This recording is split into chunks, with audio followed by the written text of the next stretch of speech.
সব কেনাকাটা সারার পরে যদি সুন্দর কিছু চোখে পড়ে এর জন্য আপনাদের আফসোস হয় কিনা জানি না। আমি তো আফসোসে সামনের কয়েকদিন ঘুমাতেই পারবো না। মেয়ে মানুষদের বিয়ের পর হচ্ছে ভালো ভালো বিয়ের প্রস্তাব আসা শুরু করে, ছেলে মানুষদের বিয়ের পর হচ্ছে সুন্দরী মেয়েটা তখন আশপাশ দিয়ে ঘুরঘুর করে।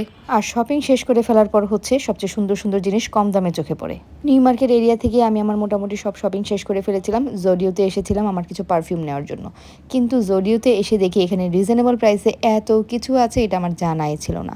আগে যদি জানতাম আমি তো সব শপিং এখান থেকেই করতাম। এখানে 899 মানে 900 রুপির মধ্যে এত সুন্দর সুন্দর গাউন ছিল যেগুলো হচ্ছে বাংলাদেশি টাকায় 1400 টাকার মতো পড়বে। কুর্তিগুলো দেখে তো আমার পুরো মাথা নষ্ট। 499 রুপি মানে 500 রুপির মধ্যে এত সুন্দর সুন্দর কুর্তি, এত কোয়ালিটিফুল আর এত সুন্দর ছিল।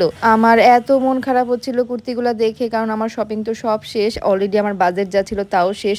নতুন করে ডলার আর ভাঙাবো না, কারণ একটু পরেই আমাদের ফ্লাইট। আমরা ভেবেছিলাম এখান থেকে শুধু পারফিউমের শপিংটা করে এখন রুমে গিয়ে শুধু লাগেজটা গুছানো বাকি। জোডিওর এই শোরুমটা ছিল জোড়াসাঁকুর ঠাকুর বাড়ির অপোজিটে, মানে রবীন্দ্রনাথের বাড়ির হচ্ছে অপোজিটে। আরো অনেকগুলো ব্রাঞ্চ আছে ওনাদের, আপনারা গুগল ম্যাপে দেখে নিতে পারবেন। তো এখন আমি চলে আসছি পারফিউম নিতে, যেটা নেওয়ার জন্যই হচ্ছে এখানে এসেছিলাম। এখানে 299 রুপির এত সুন্দর সুন্দর ফ্রেগরেন্সের পারফিউম ছিল। আমি গিফটের জন্য নেব কিছু, আমার জন্য নেব কিছু। এগুলো বাংলাদেশি টাকায় হচ্ছে 450 টাকার কাছাকাছি পড়বে। তো আমি মোটামুটি কয়েকটা ফ্রেগরেন্সই নিয়ে নিয়েছি যেগুলো কমন ছিল। এইখানে বডি স্প্রে ছিল 99 রুপি আর বডি মিস্ট ছিল 199 রুপির মধ্যে।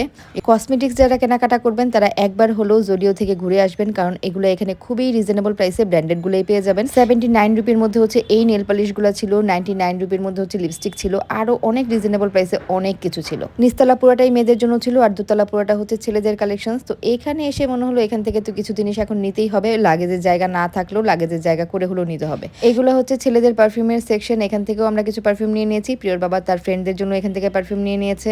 গিফট আইটেম নেওয়ার জন্য একদম পারফেক্ট একটা প্লেস হচ্ছে জোডিও। আমাদের হাতে তো ভাঙানো রুপি সব আমরা শেষ করে ফেলেছিলাম, শুধুমাত্র এয়ারপোর্টে যাওয়া আর দুপুরের লাঞ্চের জন্য কিছু রুপি হাতে রেখেছিলাম। এখন যে কেনাকাটাগুলো করছি এগুলো সবই হচ্ছে কার্ডে পেমেন্ট করতে হবে। যদি কার্ডে পেমেন্ট না হয় কোনো কারণে, তাহলে এই কেনাকাটাগুলো সব রেখে যেতে হবে। কার্ডে পেমেন্টে অনেক সময় ঝামেলা করে, এই জন্য কনফিউশনে ছিলাম যে শপিংগুলো আদৌ আমরা নিয়ে যেতে পারবো কি পারবো না। তো ফাইনালি আমরা পে করতে পেরেছিলাম। এখানে 800-1000 রুপির মধ্যে এত সুন্দর সুন্দর কেটস ছিল। আমি আমার ভাইয়ের জন্য যে কেটসগুলো নিচ্ছি এখন আমার আফসোস হচ্ছে এখান থেকে নিলে বেশি ভালো হতো।